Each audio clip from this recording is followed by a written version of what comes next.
कुरुक्षेत्र के पिहोवा उपमंडल में दौरे पर निकले हरियाणा के खेल और युवा मामले के मंत्री संदीप सिंह ने कहा कि युवाओं के रोजगार की दिशा में सरकार लगातार कदम उठा रही है। इसके लिए कौशल रोजगार निगम पर युवाओं का रजिस्ट्रेशन भी किया जा रहा है। जिस युवा की जैसी योग्यता होगी उसे सरकार की ओर से वैसा ही रोजगार उपलब्ध कराया जाएगा। इसके साथ ही प्रदेश सरकार ने प्राइवेट सेक्टर में भी प्रदेश के युवाओं के लिए 75% आरक्षण भी तय किया है। और वही खेल मंत्री ने गांव ठसका मरीजी में गडरिया समाज की चौपाल के लिए 5 लाख रुपए और गुरुद्वारा साहिब के पास सार्वजनिक भवन के निर्माण के लिए भी 5 लाख रुपए देने की घोषणा की है। इसके साथ ही गांव के दिव्यांग व्यक्ति हीरा लाल को 1 लाख की आर्थिक सहायता, मकान की मरम्मत करने के लिए घोषणा पत्र भी खेल मंत्री ने की है। और उन्होंने ये भी कहा कि इस्लामाबाद के गांव के कच्चे रास्तों को दुरुस्त करने में, पक्की सड़क में तब्दील करने और साथ ही गांव से पानी की निकासी का प्रबंधन करने का जल्द काम शुरू कर दिया जाएगा। 2-3 बहुत सड़कें ऐसी हैं जो बहुत टाइम पहले बन जानी चाहिए थी। स्पेशली जलबेड़ा से अगर हम ठसका मिराजी की बात करें, वो एरिया ऐसा है वहाँ के जितने छोटे बच्चे स्कूल जाते हैं, तो सड़क ऐसी है वहाँ मतलब जो उनकी गाड़ी पिकअप करने आती है स्कूल की, वो भी वहाँ नहीं आती, तो बच्चों को बहुत तंगी हो रही है। और फाइल काफ़ी ऊपर ACS तक मैंने पिछले कुछ दिनों में पहुंचाई है। मैं जिसका खुद दौरा करने भी आया था। यहाँ की एक फिरनी है, जो फिरनी की दिक्कत है, फिरनी में काफ़ी जो सड़क है पुरानी वो बननी चाहिए थी, अभी तक नहीं बनी। पानी पीने की जो पाइप्स है उसको दिक्कत है क्योंकि काफ़ी लीक होती है। तो ये 3-4 मेन प्रॉब्लम्स हैं। और गुरुद्वारे की बिल्डिंग की एक मांग थी, उसमें कुछ सहायता की है। और वहीं अंबाला में हरियाणा के उप मुख्यमंत्री दुष्यंत चौटाला ने राज्य के बजट को लेकर कहा कि सभी विभागों ने बजटरी एस्टिमेट वित्त मंत्रालय को दे दिए हैं। उम्मीद ये है कि बजट आमजन के लिए सुविधाजनक और ई-गवर्नेंस के मॉडल को मजबूत करने वाला होगा। और वहीं बरसात से हुए फसल को नुकसान के मुआवजे के सवाल पर उन्होंने कहा कि हाल ही में सरकार ने पिछले 10 जिलों में हुई खराब फसल का 562 करोड़ रुपए का मुआवजा किसानों को दिया है। 2 जिलों का 150 करोड़ अभी आगामी दिनों में बांटा जाएगा। इस दौरान रोजगार के मुद्दे पर दुष्यंत चौटाला ने कहा कि हरियाणा की इंडस्ट्री पॉलिसी के कारण आज बड़ी कंपनियां हरियाणा में निवेश कर रही हैं, जिससे हरियाणा में रोजगार के अवसर उपलब्ध होंगे।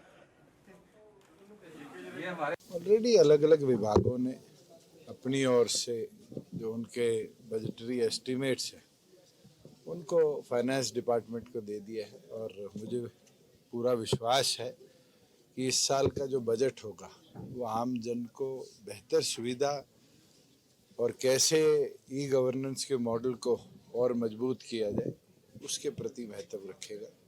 केंद्र के बजट ने भी डिजिटलाइजेशन का लाभ पूरी तौर पर उठाने का काम किया है और प्रदेश का बजट भी इस और एक नया कदम उठाया। और वहीं हरियाणा में 15 सूत्रीय मांगों को लेकर बिजली विभाग के कर्मचारियों द्वारा बुलाई गई हड़ताल अब 1 सप्ताह के लिए टाल दी गई है। हड़ताल टालने का फैसला HSEB वर्कर्स यूनियन और बिजली मंत्री रणजीत चौटाला के बीच गुरुग्राम के PWD रेस्ट हाउस में बैठक में लिया गया।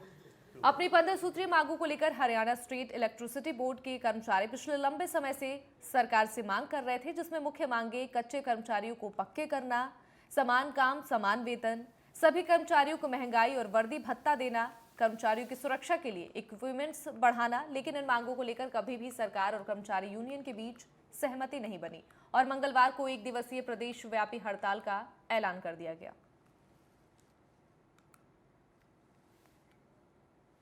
देखिए, हमारे कर्मचारी हैं, बहुत लंबे समय से डिपार्टमेंट के लिए काम करते हैं। जो लॉज में है उनके अपने अधिकार हैं, वो अपनी बात कर सकते हैं, डेमोक्रेसी है। पर हमारे CM साहब का, हमारी पूरी कैबिनेट का बड़ा एक पॉजिटिव एटीट्यूड रहता है। हमने उन्हें आते सबसे कह दिया कि भाई देखिए, थ्रेट में तो कोई काम नहीं करेंगे। अगर तुम भाईचारे में चाहते हो, हमारे मुलाजिम हो, आपकी ठीक बात होगी, हम सुनेंगे, डायलॉग नहीं बंद होगा। और पहले तो आप अपनी विड्रा करें और उसके बाद एक माहौल बनेगा, फिर हम आपकी बात बैठ के सुनेंगे। आप जो कुछ है रखें, कितनी हम कर सकेंगे नहीं कर सकेंगे वो आप पर हमारी डिस्कशन की बात है। फाइनेंशियली इम्प्लीकेशंस क्या है, हमारा बजट कितना दे सकता है, ये देख के करने की बात है। तो एक कंटिन्यूअस डायलॉग है जो चलता रहता है। तो वही हरियाणा के पलवल में SD कॉलेज में छात्रों ने विरोध प्रदर्शन किया। छात्र कोच नियुक्ति की मांग करते हुए वो लगातार अड़े हुए हैं। वहीं व्यवस्था को संभालने के लिए पुलिस टीम भी यहां तैनात है। कॉलेज कैंपस में प्रदर्शन करने वाले छात्रों के आई कार्ड भी चेक किए गए। कॉलेज प्रबंधन ने जल्द कोच नियुक्त करने की बात भी कही है। करनाल के घरौंडा थाने में खाकी दागदार हुई है। खाकी पर कलंक लगाने वाला कोई और नहीं बल्कि थाने का ही एक होमगार्ड है। शिकायत लेकर पहुंची महिला ने होमगार्ड पर उसके साथ दुष्कर्म करने का संगीन आरोप लगाया है। दुष्कर्म के बाद आरोपी मौके से फरार हो गया।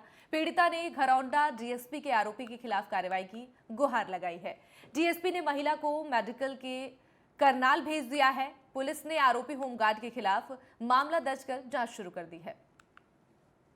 खालसा की शिकायत प्राप्त हुई है।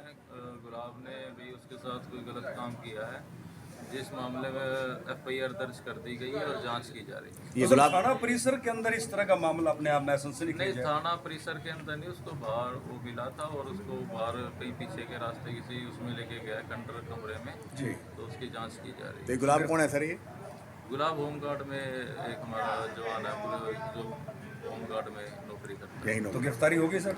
नहीं, अभी गिरफ्तारी नहीं हुई है। इसका मेडिकल करवाया जा रहा है और जांच की जा रही है। जल्दी इसको हिरासत में लिया जाएगा।